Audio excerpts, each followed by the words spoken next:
ఏ రకంగా ఈ ప్రభుత్వం మజ్లిస్ పార్టీ కనిసైగల్లో పనిచేస్తా ఉందో అర్థం చేసుకోవచ్చు.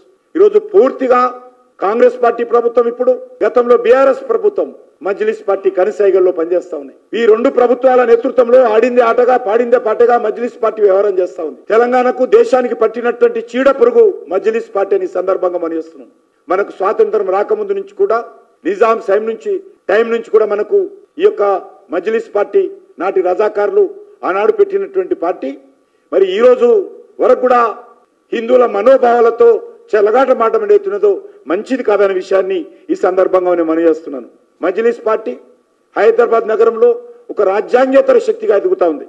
మజ్లిస్ పార్టీ ఆదేశాలను ఈ రెండు పార్టీలు మరి ఈరోజు జీవుజూర్ అంటూ అమలు చేస్తున్నటువంటి పరిస్థితి ఉన్నది. ఒకప్పుడు పాత బస్తీకి ఒక అసెంబ్లీకే పరిమితమైనటువంటి ఎంఐఎం పార్టీ ఈరోజు తెలంగాణ దేశమంతా విస్తరించేటువంటి పరిస్థితి వచ్చింది.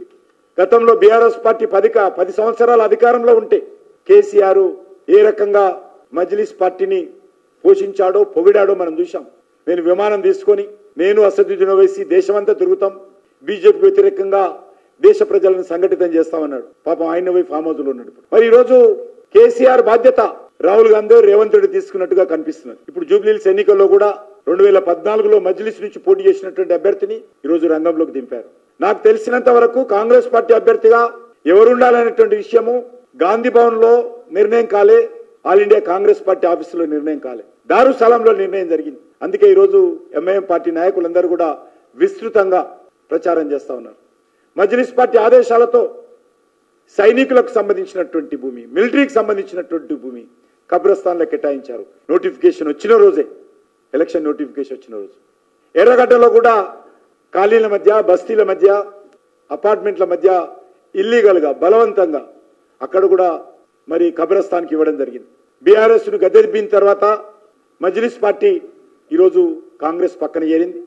ఈరోజు ఎంత పరిస్థితి ఉందంటే మజ్లిస్ పార్టీ ఏది చెప్తే అది చేయడానికి రెండు పార్టీలు పోటీలు పడతా ఉన్నాయి. ఈ రెండు పార్టీలు కూడా ఓటు బ్యాంకు రాజకీయాలను, అఫీజ్మెంట్ పాలసీ, బుజ్జగింపు రాజకీయాలను పెంచి పోషిస్తున్న విషయాన్ని ఈ సందర్భంగా మనవేస్తా ఉన్నాను.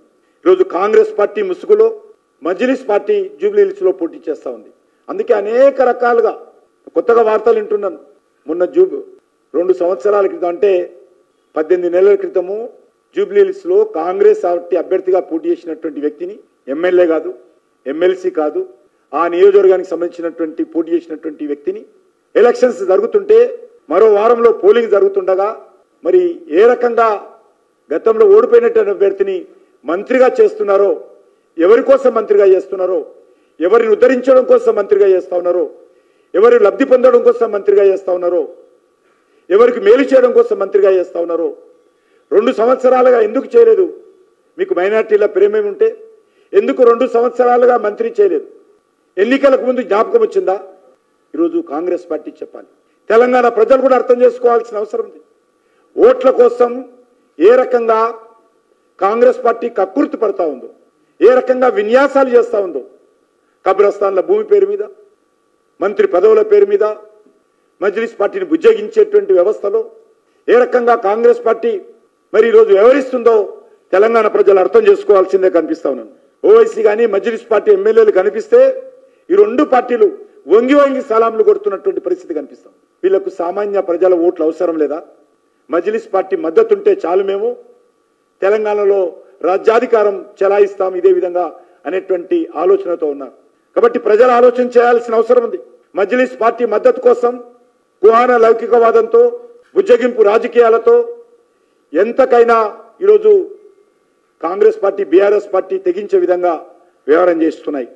ఓవైసీ బ్రదర్స్ మీద ఈగ వాలకుండా 365 రోజులు 24 గంటలు ఈ రెండు పార్టీలు కూడా కాపు కాస్తున్న విషయాన్ని ఈ సందర్భంగా మనవేస్తున్నాను.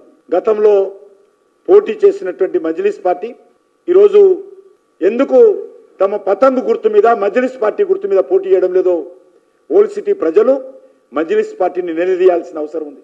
ఎవరి సూటి కేసులకు అమ్ముడుపోయింది మజ్లిస్ పార్టీ? ఎవరి ఒత్తిడికి ఈరోజు తమ అభ్యర్థినే కాంగ్రెస్ పార్టీకి అద్దెకిచ్చిందో చెప్పాల్సినటువంటి అవసరం ఉంది. ఈరోజు ఈ విషయంలో ఖచ్చితంగా రానున్న రోజుల్లో ఈ యొక్క ఎన్నికలు కూడా అమలులో ఉన్నప్పుడు జూబ్లీ హిల్స్ పరిమితానికి సంబంధించినటువంటి కాంగ్రెస్ అభ్యర్థి ఏ రకంగా మంత్రివర్గంలో చేర్చుకుంటారో, ఏ రకంగా కాంగ్రెస్ పార్టీ ప్రభుత్వం దిగజారిందో తెలంగాణ ప్రజలు ఆలోచించాల్సిందిగా నేను ఈ సందర్భంగా కోరుతా ఉన్నాను. చూస్తా ఉన్నాను, జూబ్లీ హిల్స్లో నేను కూడా గత కొన్ని రోజులుగా ప్రచారం చేస్తా ఉన్నాను. పోలీసులు బెదిరిస్తున్నారు, అక్రమ కేసులు పెట్టి కొంతమందికి జైలుకు పంపించడం జరిగింది, బెదిరించి పార్టీ ఫిరాయింపులకు ప్రోత్సహిస్తున్నారు. ఏమైనా పర్వాలేదు, మజ్లిస్ పార్టీ కాళ్ళు పట్టుకుంటాము, అజారుద్దీన్ని మంత్రి చేస్తాము, ప్రత్యర్థుల మీద దాడులు చేస్తాము, జైళ్లకు పంపిస్తాము, బెదిరించి ఆశ పెట్టి పార్టీలో చేర్చుకుంటాము. కానీ జూబ్లీ హిల్స్ గెలవాలి అనేటువంటి ఒక దుర్మార్గపు ఆలోచనతో కాంగ్రెస్ పార్టీ వివరించడం ఏదైతున్నదో ఈరోజు ప్రజలు అర్థం చేసుకోవాల్సిన అవసరం ఉందని మనం చేస్తున్నాను. మంత్రులకు ఒక్కొక్క డివిజన్కు మంత్రులను పెట్టి మంత్రుల పనేంటి ప్రజల మధ్యలో ప్రచారం కాదు. ఎవడు ఏ పార్టీలో ఉన్నాడు, ఏ పార్టీలో ఏ రకంగా బెదిరించాలి, ఎవడు కాంగ్రెస్ పార్టీని వ్యతిరేకిస్తున్నాడు, వారిని ఏ రకంగా బెదిరించి పోలీసులను పంపించి పిలిపించుకోవాలి, ఎవరికి డబ్బులు ఇవ్వాలి, ఎవరికి ఆశలు పెట్టాలి అనే విధంగా గత 4-5 రోజులుగా ఎన్నికల డ్రామా స్టార్ట్ అయిందనే విషయాన్ని సందర్భంగా మనం చేస్తున్నాను.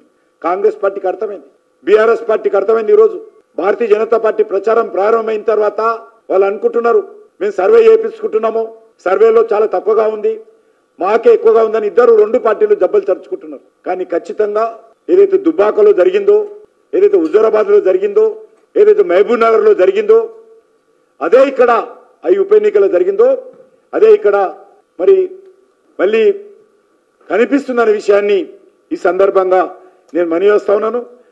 ఖచ్చితంగా రానున్న రోజుల్లో భారతీయ జనతా పార్టీ పోలీసులకు విజ్ఞప్తి చేస్తా ఉన్నాము, గోరక్షకుల మీద దాడి జరిగితే, అక్రమ కేసులు పెట్టినా, ఈ మాఫియా దాడులు జరిగినా దానికి బాధ్యత పోలీసులది, రాష్ట్ర ప్రభుత్వానిది. దానికి పూర్తి పర్యవసానం మీరే బాధ్యత వహించాల్సి ఉంటుందనే విషయాన్ని సందర్భంగా మనవేస్తున్నాను.